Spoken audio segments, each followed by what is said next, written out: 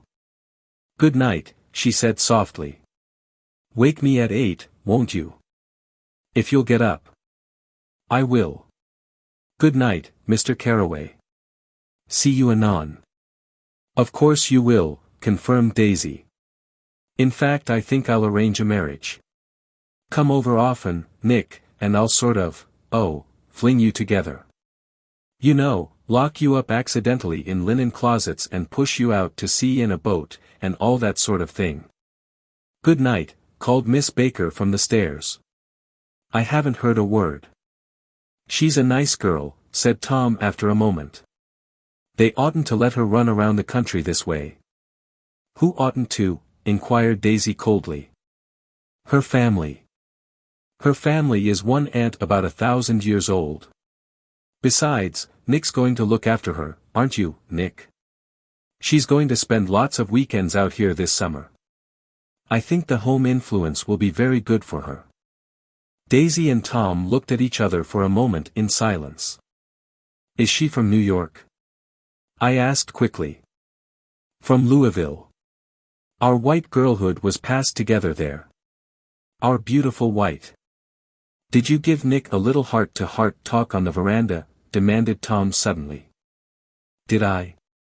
She looked at me. "I can't seem to remember, but I think we talked about the Nordic race." "Yes, I'm sure we did. It sort of crept up on us and first thing you know." "Don't believe everything you hear, Nick," he advised me.